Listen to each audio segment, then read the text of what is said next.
This is irritating. What is going on, guys? We have the new Xtrfy M4 wireless in the building. We're going to be taking an early look at this mouse, and it actually is on pre-order right now, so if you guys want to check it out, feel free to in the description below. But before you do watch this entire video, not because I just want you to watch the whole thing, don't get me wrong, that would be nice, but because during my testing, and I do have a few copies of this mouse, I did notice some things that I want you guys to be aware of, because if you are interested in any of the customization that Xtrfy has on their website, I'm gonna have to extremely caution you that if you go with this, you might break your mouse, and we'll get into that in just a little bit here. But let's talk about some of the changes that they made to the M4 wireless, because this mouse is not the exact same mouse that was out a few years ago. This mouse has gone through quite a bit of upgrades, and I do like it quite a bit. I've actually been playing extremely crack with this mouse the past few days that I've had these few samples, and I like it quite a bit, as well as the changes that they brought over from the Xtrfy rail,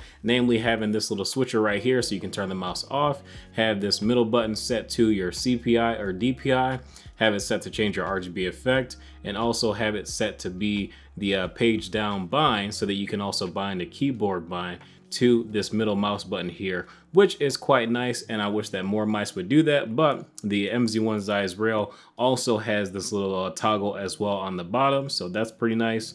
And then you have a profile button right here, your 3370 sensor, a couple of screws that we'll talk about in just a second, but you also do have some really nice and slick PTFE feet. I have zero problems with these mouse skates. Like, these things are buttery smooth. Like, I like them quite a bit. You can even use these mouse feet on aesthetic desk pads like this one that I got from Kinetic Labs, link in the description below if you like this one. I love the way that this thing looks, but I digress. Back to the mouse. Up top, we have the KLGM 8.0 switches. We also, let me turn this thing off so I can give you guys a little sound test of these GM 8.0s.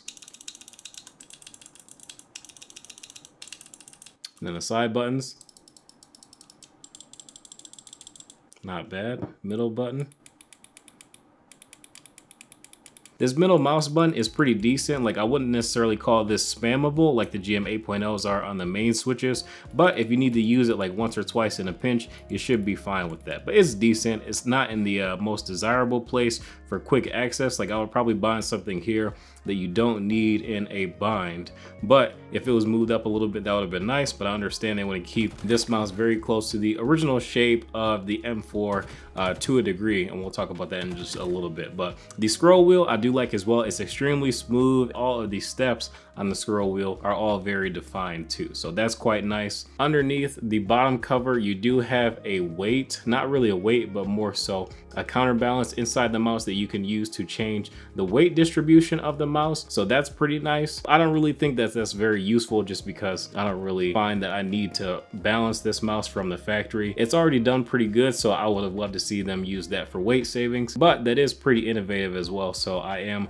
appreciative that they included that, even though I would have liked to seen a lighter weight on this mouse. But it's also not the heaviest thing in the world, and considering that its size and comfort is very good, not so bad having a mouse of this size weigh about 70 grams. It actually fits very nicely in the hand. The way it's balanced, and you will do pretty well with this mouse if you are in love with some medium-sized ergo mice. And depending on your grip style, this mouse does have one very interesting hat trick up its sleeve. You guys probably didn't notice, but this mouse actually is a little bit different than your regular Xtrfy M4. If you're looking at the hump in the back, you will definitely notice that it is quite a bit taller, and when I grip the mouse, it actually fills out the back of my hand very well. So this is a mouse that I would say is excellent for like a hybrid palm claw grip that you can definitely play with well. Like, now you can't do like 100% claw or fingertip grip on this mouse, but if you rest the mouse in the back of your palm and kind of grip it in a claw grip, I'm pretty sure you will enjoy gameplay with this mouse quite a bit. Like, I love it. The skates are great, the mouse clicks are great, and this hump that you can replace is excellent as well. I don't love that you have to use a screwdriver to access this, and they do give you the screwdriver in the box. Might as well check and see what else is in this box. So we have our black one, and then we also have these Xtrfy keycaps that are the same as the other ones. We have the replacement shell that I already put on the white one. So this one is gonna be the taller shell that has the bigger hump in the back. So I'll put that up there so you guys can see that without it being on the mouse. And then you also have your Xtrfy paracord, as well as this little thing to hold the dongle on your table so it doesn't slip away. But this is a USB Type-C mouse as well, which I like quite a bit because you can recharge this thing, the 70-hour battery, with USB Type-C. So that's quite nice.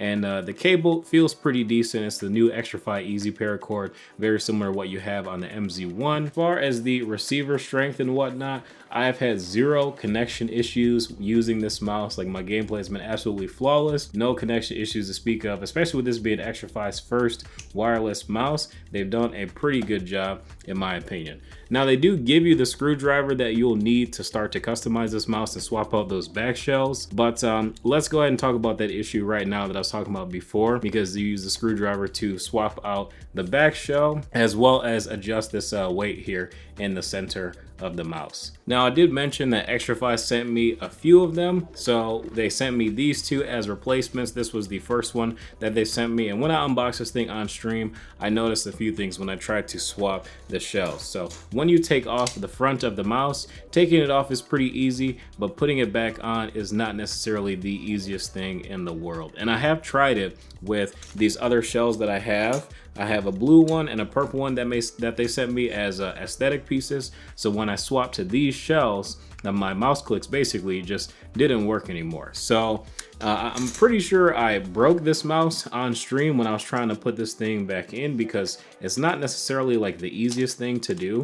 And I'll show you what I mean in just a little bit. Like, it's definitely a little bit of finesse that you have to use to get this thing to go back together. But during all that finesse, it's very easy to, well, break your mouse. The left mouse button definitely works. The right one, not so much. And I honestly was wrestling with this mouse for about a good half hour just to get it to go back on and to feel normal. And then to my surprise, the mouse was now broken. So I just want to let you guys know that if you do choose to customize the aesthetic of your new M4 wireless, I want to let you know that you are going to be taking a bit of a risk, because it's not the easiest thing to do and it's very easy to compromise your mouse. I present to you Exhibit A, the Xtrfy M42. This mouse came out sometime last year. I was really impressed with it.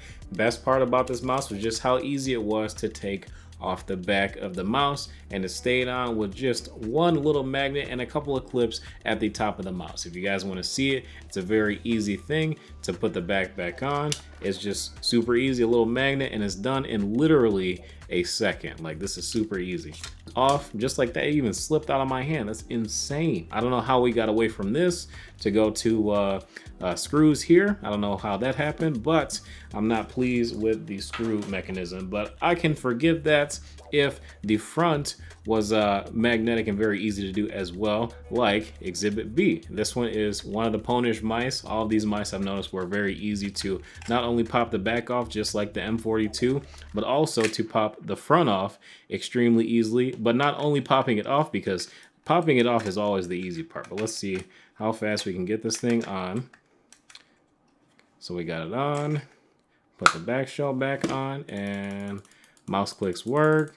No issues there. That was really easy. I didn't have to fight with it for half an hour while I was live streaming. So with that being said, I'm just not a fan of the way that Xtrfy went to change the front portion of the mouse shell. It just seemed a lot harder than it needed to be. And I really hope that this gets a revision within a year. Like, I don't want to see this mouse in its current condition on store shelves, and encouraged to change the aesthetics of the mouse, which could very easily break or compromise your mouse clicks. Because again, this is a $100 mouse, and I want you guys to be worrying about RMA in this mouse all the time because you decide to swap the aesthetic and you happen to break your KLGM 8.0s that you don't know how to solder back in or take apart your mouse and do all that crazy stuff that some people in the mouse community do. Because don't get me wrong, can you do it? Yes, but not everybody is gonna want to DIY that. So the reason why I went so far in depth is because I really want Xtrfy to change that ASAP. I don't want this mouse to be out like more than a year before we see a revision. By the time like the next like couple waves of this mouse comes out, I really want to see those things changed and these methods that are just a lot easier implemented into the M4, because this mouse is so good that those things would literally make it a high-end, top-tier mouse. I'm not saying this mouse isn't high-end, even though I like playing with it. If you're gonna leave it in its current state and just swap the back shell, I would definitely call it a top-tier product. With that fact that you can compromise the reliability of the mouse so easily, I couldn't place it in the top tier. Like, I would have to drop it from like an S tier to like a B tier for having poor mechanisms. And we got another mouse tier list coming soon, of course, so be on the lookout for that. At this point, that is going to end this video. If you guys enjoy, feel free to drop a like and subscribe to the channel if you are new as well. If you are interested in picking up the Xtrfy M42, just keep in mind what I said. Like, this mouse is very good. I absolutely love playing with this mouse. But if you are going to change the front mouse shell, honestly, I would tell you to forget it, but that's just me. I'm not going to. On the other two copies that I have, when I already messed up one of them, and we're actually going to give away one of these and a bunch of other stuff too. So if you guys want to enter that, I'll have a link to my Discord channel in the description below, so you guys can enter that. And yeah, that giveaway channel is going to come soon. But thank you guys for watching. If you enjoyed, drop a like, subscribe if you guys are new. I'll see you in the next video.